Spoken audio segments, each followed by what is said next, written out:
They did not simply leave certain Christian texts out of the Bible. They buried an entire way of seeing reality, a way in which the creator of this world was not the highest God, a way in which salvation was not about obedience first, but awakening, a way in which Judas was not merely the traitor, Mary Magdalene was not merely a follower, and Jesus did not come only to found a religion, but to break a spell. And once you see that, the familiar story begins to split open, because hidden beneath the Christianity most people inherited is another layer, older in feeling, stranger in structure, more dangerous in implication, a layer preserved in banned books, desert manuscripts, whispered teachings, shattered sects, and names the later church tried to push into shadow. The Gospel of Judas, the Gospel of Mary, the secret book of John, the Gospel of Thomas. Texts once dismissed as heresy, yet carrying a vision so disruptive that it could not be allowed to stand beside the version that would become orthodox. This is not just a story about lost books. It is a story about a lost universe, a buried Christian cosmology in which the world itself is a kind of enclosure. Memory has been damaged, power wears the mask of holiness, and the human soul carries a fragment of something not born here. And the deeper you go, the harder it becomes to tell whether these voices were merely wrong or whether they were defeated. Because early Christianity was never one clean, unified faith moving smoothly toward the New Testament as we know it. It was a struggle, a collision of interpretations, a battlefield of rival gospels, rival teachers, rival meanings of Jesus himself. Before creed hardened into law, before canon closed like a gate, there were communities scattered across the eastern Mediterranean, asking a question far more volatile than people usually realize. Not just who was Jesus, but what kind of world had he entered, and whether the God who ruled this visible order was truly the highest one at all. That is where the real fracture begins. Most people inherit Christianity as a single river, one tradition, one story, one authority gradually clarifying itself. But in the 2nd century, that was not the landscape. The landscape was crowded, unstable, alive. There were bishops trying to establish lines of authority, teachers claiming secret transmissions, communities reading different gospels, mystics, martyrs, philosophers, apocalyptic visionaries. Some emphasized faith, some emphasized ritual, some emphasized right belief. Others insisted that what Jesus brought was not primarily institutional religion, but knowledge, not information in the ordinary sense, but gnosis, an awakening knowledge, a recognition. The recovery of something ancient inside the self that had been numbed by the structure of the world. That alone was explosive. But the deeper shock was still to come. Because in many of the texts later called Gnostic, the human problem is not just sin in the ordinary moral sense. It is amnesia, spiritual disorientation, entrapment inside a cosmos that is not what it seems. The soul has forgotten where it came from. It moves through systems, rulers, bodies, appetites, fear, and fate, as if sleep were normal. And salvation, in this framework, is not merely pardon, it is remembrance. Now pause there for a moment, because once salvation becomes remembrance, everything else changes. The authority structure changes, the meaning of Jesus changes, the purpose of revelation changes, even Genesis changes. The drama is no longer only about transgression and forgiveness. It becomes a drama about imprisonment and awakening, about false order and hidden origin, about sparks of divine reality trapped in a lower architecture of power. And if that sounds extreme, remember this: we are not dealing with modern fantasy. We are dealing with ancient texts, ancient communities, and an interpretive world that was real enough to frighten the people building orthodoxy. That buried world surfaced dramatically in 1945, near Nag Hammadi in Egypt, when a cache of ancient codices was discovered in the desert. Leather-bound books, fragile pages, Coptic translations preserving texts long lost or known only through the hostile reports of heresy hunters. For centuries, figures like Irenaeus had told the winner's version of the story. They named opponents, condemned them, summarized them, and tried to seal them inside the category of error. But now the desert gave something back, not rumors, voices. Imagine it. Dry earth, sealed jars, manuscripts hidden away for centuries while empires rose and fell overhead. A library sleeping in sand while official Christianity grew into cathedral, creed, empire, and law. And inside those codices were texts that did not merely add side details to the familiar story. They destabilized its center. The secret book of John describes a reality in which the ultimate God is not the creator described in the blunt, possessive language of lower power. Instead, beyond all visible order stands the ineffable source, fullness beyond naming, beyond jealousy, beyond domination. From that divine fullness emerge emanations, spiritual realities, living expressions of the hidden depth. One of these is Sophia, often translated as wisdom, and in one of the great reversals of ancient religious imagination, it is through a rupture involving Sophia that a lesser being comes into existence. Not the true God, a blind ruler, a craftsman of the lower cosmos, the demiurge, and that name still lands like a blade because of what follows. This lesser ruler, ignorant of the fullness above him, declares himself the only God. He creates the material order, or at least governs its lower construction, without understanding the deeper reality from which even he is distantly derived. He is powerful, but not ultimate. Loud, but not highest. He mistakes control for divinity. If that idea enters the biblical story, nothing remains untouched. Suddenly, the creator figure in Genesis is no longer automatically identical with the highest transcendent source. Suddenly, the world itself becomes ambiguous, beautiful in fragments, yes. Ordered in ways, yes, but also heavy, distorted, structured by ignorance, hierarchy, and concealment. In some Gnostic texts, the rulers who help maintain this lower cosmos are called archons, powers that bind consciousness to forgetfulness, fate, fear, and illusion. Not demons in the cheap cinematic sense, something colder than that. Administrative powers of spiritual confinement. And that is where the ancient imagination becomes almost unbearable in its relevance. Because the prison in these texts is not always chains and fire. It is misidentification. It is living on the surface of things. It is taking the visible regime for the ultimate one. It is worshipping power because power presents itself as sacred. It is forgetting the light buried within because the machinery of the world trains the soul to mistake sleep for reality. But even that is only one chamber deeper, because Gnostic Christianity did not stop at rethinking God. It reread the entire cast of sacred history. Take Adam and Eve. In the standard Christian imagination, the garden story becomes the beginning of disobedience, the fall, the wound transmitted through history. But in several Gnostic treatments, that familiar arrangement begins to twist. The serpent is no longer so easy to read. The command not to eat from the tree begins to look less like benevolent protection and more like prohibition. Eve can appear not simply as the first sinner, but as a figure at the threshold of awakening. Knowledge itself, condemned in one register, becomes liberation in another. And that reversal is not there for shock alone. It serves the larger cosmology.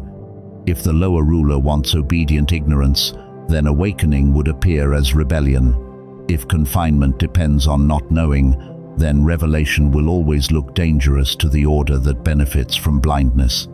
The old symbols remain, but the charge inside them flips. The story becomes a struggle not just between good and evil, but between false authority and dangerous knowledge. Now bring Jesus into that world. and feel how much more unstable the familiar picture becomes. In many Gnostic texts, Jesus is not primarily the founder of a public institution. He is the revealer from beyond the world's rulers. He descends into the field of forgetfulness to wake up what has fallen asleep. He speaks in layers, public sayings for the many, inner teachings for those able to receive them. Not because elitism is the point, but because perception itself has become stratified. Some hear only words, some hear the break in the wall behind the words. This is why so many of these texts take the form of secret conversations after the resurrection. Jesus speaking privately to a disciple. Jesus disclosing cosmology, origins, the nature of the soul, the structure of hostile powers, the path upward beyond them. The atmosphere is intimate, dangerous, almost claustrophobic. Not a sermon to a crowd, but a transmission. A sealed teaching passing between those who can bear it. And among the figures who become most explosive in this hidden layer of Christianity are two names everyone thinks they already understand: Judas and Mary Magdalene. Let's start with Judas, because almost no reversal in religious memory hits harder. The Gospel of Judas, preserved in a manuscript that surfaced in modern times after centuries of absence, presents a vision in which Judas is not the simple villain of Sunday school memory. He is the disciple who understands something the others do not. In this text, the other disciples appear trapped in misunderstanding, still attached to lower forms of worship and sacrifice. Judas alone is set apart, not because he is morally pure, but because he is capable of receiving a darker, harder truth. That his role in handing Jesus over is not merely betrayal. It is participation in a secret necessity. You can see instantly why such a portrayal would never sit peacefully inside the Christianity that won. Because the symbolism is catastrophic. The most hated disciple becomes, in one interpretive world, the one closest to grasping what Jesus truly came to do. The act everyone knows as the great treachery becomes, under another light, part of an esoteric drama in which the material body must be relinquished so that the deeper mission can unfold. Even if one rejects that view, its power is undeniable. It forces the question: how many familiar villains were made useful to a later story by being frozen in one role forever? And then there is Mary Magdalene. In mainstream memory, she was reduced, blurred, moralized, or sentimentalized, depending on the era. But in texts like the Gospel of Mary, she appears with an authority that should make anyone stop. She is not merely present, she understands, she receives teaching, she speaks when others are confused. She becomes the bearer of hidden insight, and that immediately creates tension with the male disciples, especially Peter, who questions her legitimacy. The scene is unforgettable because it feels larger than itself. Mary reports teachings the Savior gave privately. Peter resists.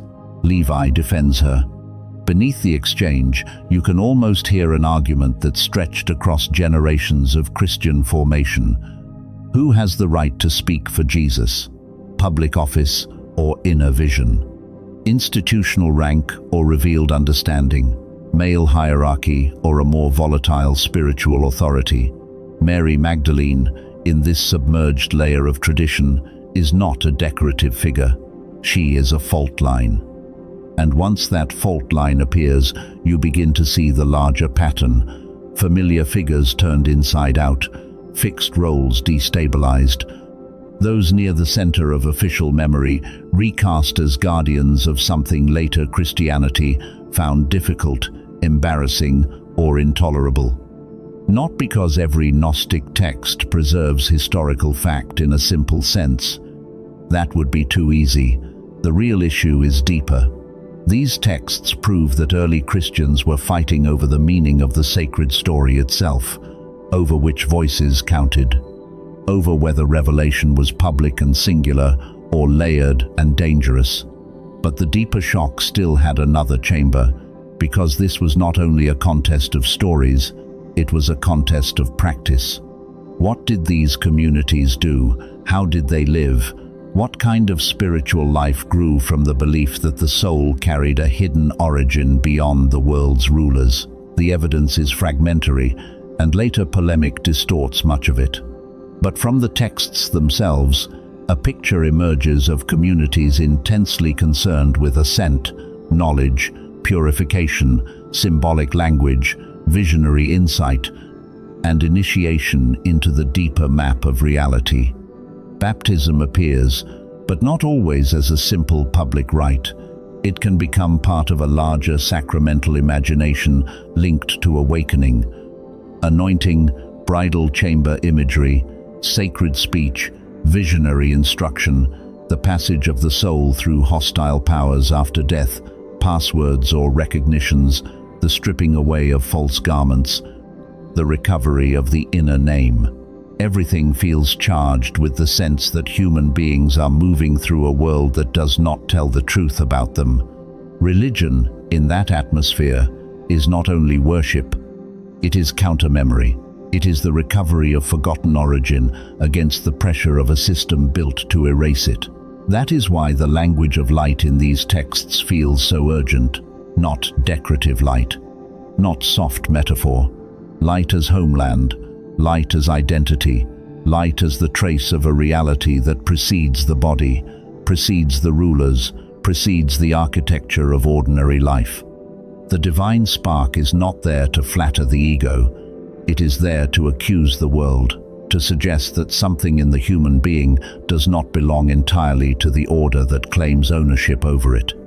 And from there, the metaphysical stakes become enormous, because if the soul belongs elsewhere, then earthly systems of power begin to look different, not irrelevant, but symptomatic.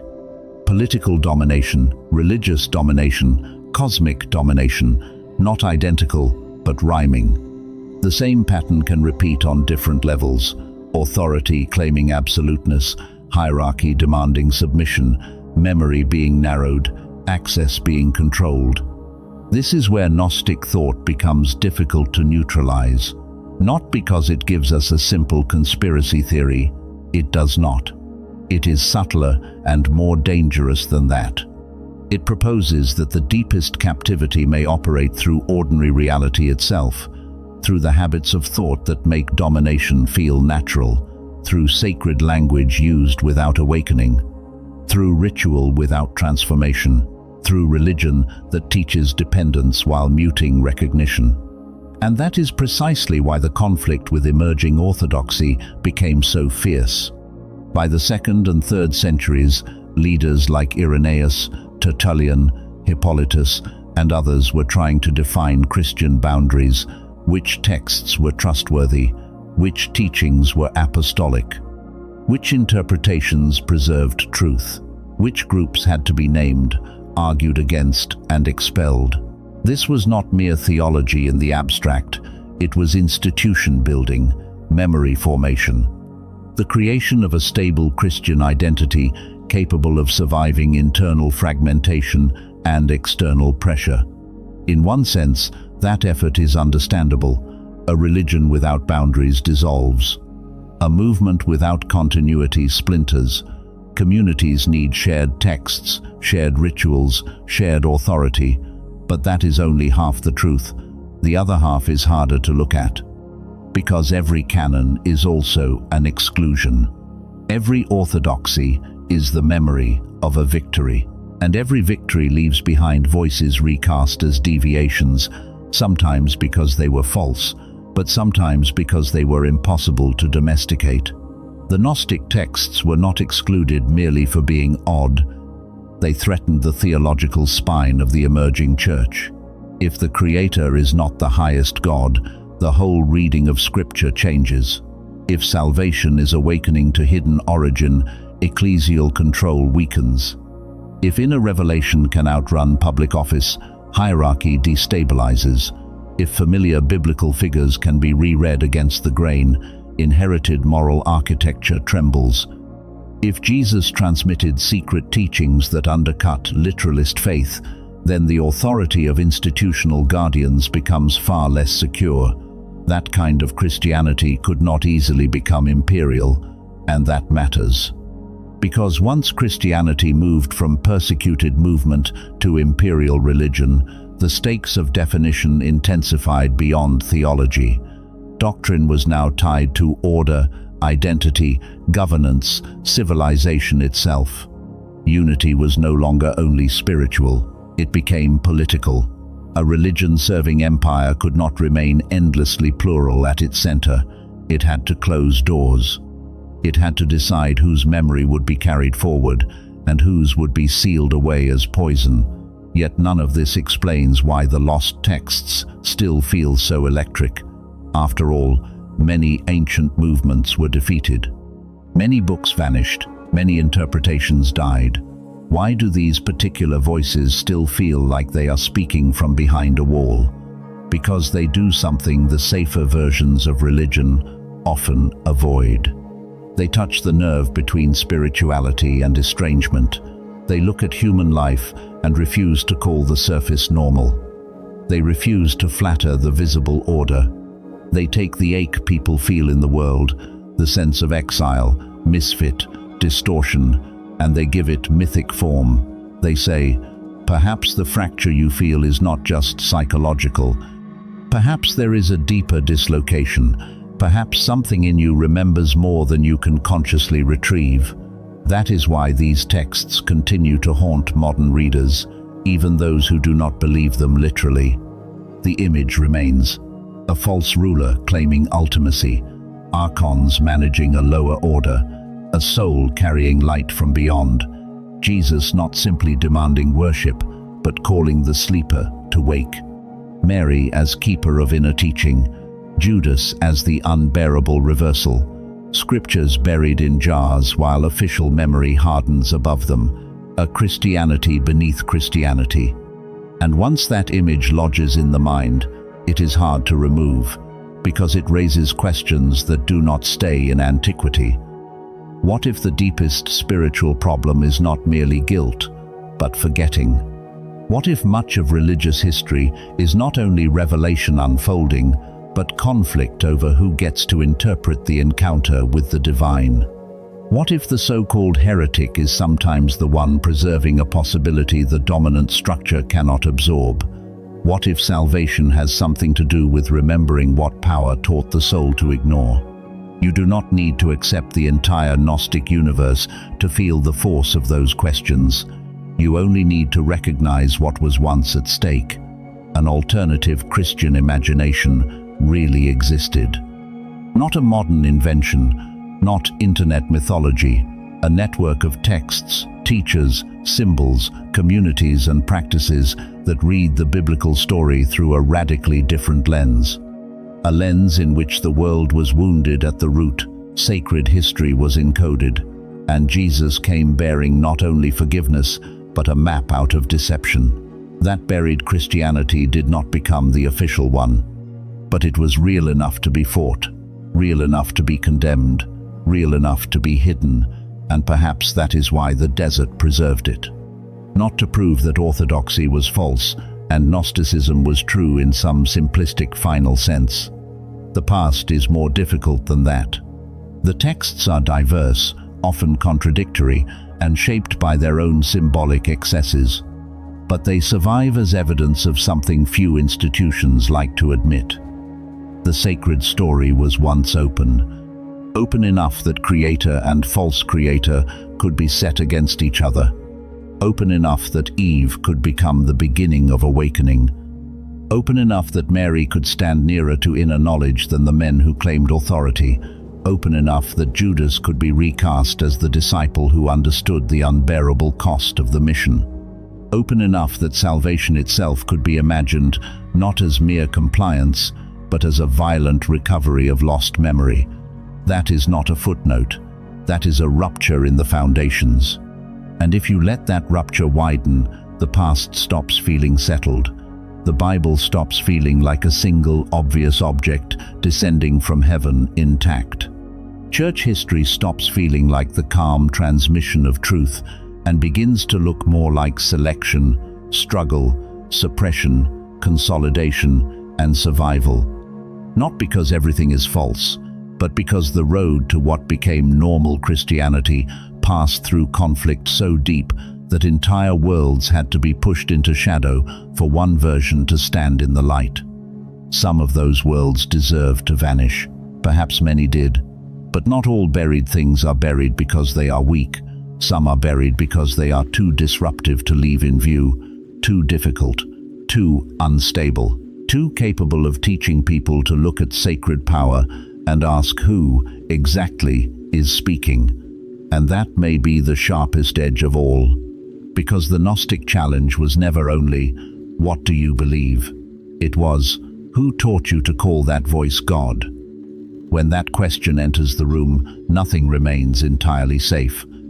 Not the reading of Genesis, not the image of Jesus, not the shape of salvation, not the authority of institutions, not even the trustworthiness of the world as it first appears. Maybe that is why these texts were sealed. Maybe that is why they still feel less like old documents and more like recovered contraband, fragments of a memory too dangerous to circulate freely. A whisper from a Christianity that did not win, but did not fully die. A Christianity of hidden chambers, living symbols, broken heavens, counterfeit rulers, and sparks of light under pressure. A Christianity that suggests history is not just the record of what was believed, but the record of what was allowed to remain believable. And if that is true, then the real unease begins here. Not with whether every Gnostic claim is correct, but with the possibility that beneath the religion many inherited, another layer was forced underground, a layer that asked harder questions, a layer that refused easy obedience, a layer that understood memory, power, and revelation as enemies as often as allies. A layer that saw the human soul not as a citizen fully at home in this world, but as a displaced thing, luminous and half asleep, moving through a structure it was never meant to mistake for the highest reality. That possibility changes the air. It makes the past feel less finished. It makes the canon feel less inevitable. It makes the struggle over Christianity feel less like a neat triumph of truth and more like a long sorting of voices, some enthroned, some anathematized, some hidden in sand. And perhaps the most unsettling thought is not that these teachings were buried, it is that they were buried and still survived. Still, waiting in sealed jars, in damaged codices, in accusations written by their enemies, in fragments of prayer and cosmology, in the strange persistence of the question they refuse to stop asking. What if the God who governs the visible order is not the final source? Once you hear that question, really hear it, it does not leave cleanly. It follows you back through Genesis, through the Gospels, through the shape of suffering, through the architecture of religion, through the feeling, hard to name, that human beings are haunted by a home they cannot fully remember. And maybe that is the deepest reason these texts still matter, not because they hand us a final answer, but because they reopen a sealed chamber in religious memory. They remind us that Christianity was not born as one voice, but as a struggle over voices. That canon was not only recognition, but closure. That orthodoxy was not only truth declared, but power arranged. And that some of the most dangerous ideas in spiritual history were not destroyed, only driven underground. So the next time someone tells you the story was always simple, always unified, always settled from the beginning, remember the desert, remember the jar. Remember the codices sleeping in darkness while another Christianity ruled above ground. And remember this, there are teachings that vanish because they fail. And there are teachings that vanish because the world built after them has no safe place to keep them. If this opened something for you, stay close. There are deeper chambers ahead,